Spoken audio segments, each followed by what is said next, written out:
Welcome back to 1834. Le Bourdonnais is winning 3 games to 2 in this 4th match, and today's special guest commentator is the opaque 18th century German philosopher Immanuel Kant. And he may also have been the very first ever Doctor Who, because the resemblance is spooky. Let's begin.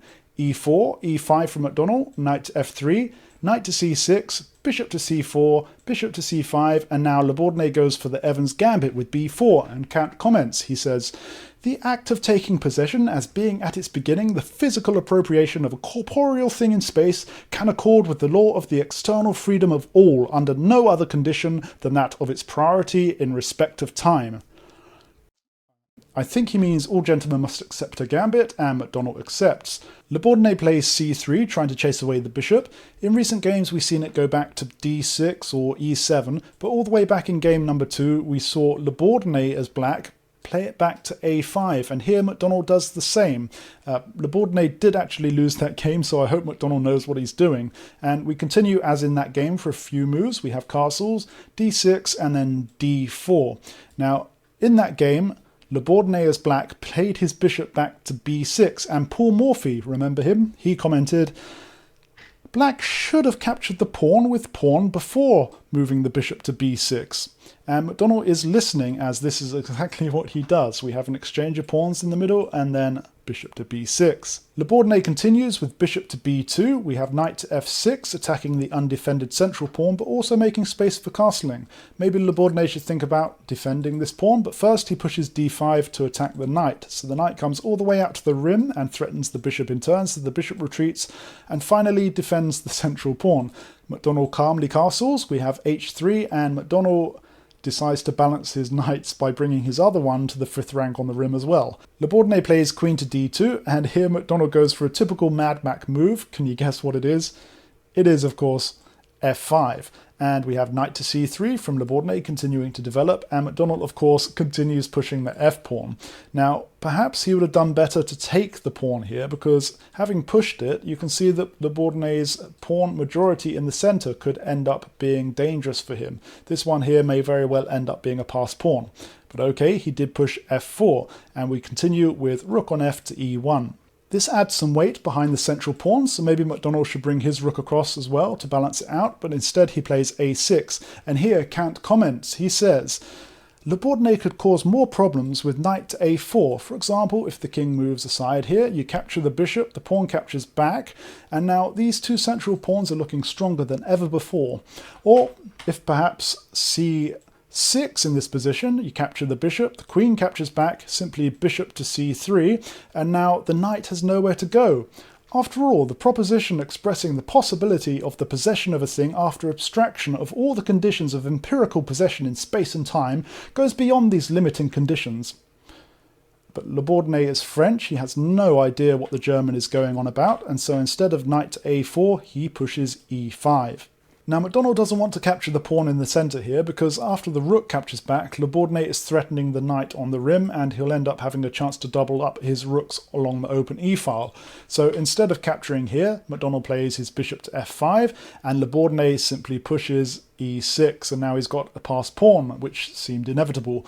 We have queen to e7 from McDonnell, knight to a4, better late than never, and we have a bishop exchange on d3, and the bishop goes back to a7. Bishop to c3 from Le Bourdonnais, b6, and now Le Bourdonnais could play his rook across to b1 and he'd be fine, but instead he goes for knight to d4, which isn't so great as it lets McDonnell equalise. It's very hard to spot though, but not for Doctor Who up there. He showed me this line earlier. Let's go through it. f3, and then after the knight captures, the black knight is coming to f4 to threaten the queen, so the queen has to move, and now McDonnell has to push his c-pawn to threaten the base of the pawn chain. After the pawn captures here, you just continue pushing the central pawn to threaten the queen, and this is defended by the knight. So what does Le Bourdonnais do here? Well, he brings his bishop to b4 and threatens the queen in return, and we just have a massive exchange fest and end in a roughly even position. However, McDonnell is not like Doctor Who. He cannot see all of time and space, so he did not see the f3 move. Instead, he played his queen to g5, and now his day will be completely ruined if Le Bourdonnais just pushes e7. This is threatening the rook, so after the rook moves to block, you simply bring the knight to e6, which threatens the queen, but also a fork on c7 on the rooks. If you capture the pawn here, the knight's just coming over to capture the pawn on g7, and this is backed up by the bishop, and black is starting to fall apart. However, Bourdonnais did not go for this e7 push. Instead, he brought his knight back to f3 to threaten the queen. McDonnell moves his queen out of the way of the knight's attack and also offers a queen exchange, which Bourdonnais accepts, and the rook captures back. Now, Bourdonnais decides he's going to capture the knight on the rim here, and after the pawn captures back, you can see the pawns are doubled up on the wing, but also the dark square bishop has been revealed, and it's now pinning this f-pawn, which will come in important in a few moves' time. But for now, Bourdonnais gets his rook out to c1 and threatens this undefended pawn, so McDonnell moves to defend it, and Bourdonnais wedges his rook all the way up there on c6 into McDonnell's position. But he's left this pawn undefended, so of course McDonnell grabs it. Bourdonnais doubles up on the c-file with his rook to c1, and McDonnell plays his knight into g3. Now, Bourdonnais can't capture it here because the pawn is pinned, as we said a few moves ago. And also, this knight is now threatening a fork on Bourdonnais' rook and king. So what does Bourdonnais do? Well, he defends by moving his rook back to e1. We now have knight to f5. And Bourdonnais takes the opportunity to push his pawn to e7, and of course McDonnell brings his rook across to e8 to block it, but this undefends the c-pawn, which Bourdonnais captures, and also threatens the bishop, so the bishop comes all the way out to d4.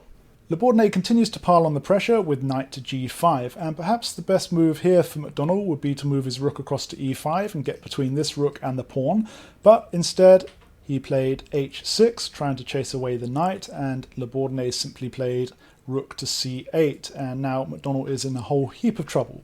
He can't capture the rook here because, of course, the pawn is going to queen, and you can see that the knight is guarding these two escape squares, and therefore the only legal move for McDonnell would be to capture the queen, and then of course the white rook is delivering a checkmate, so that would be no good.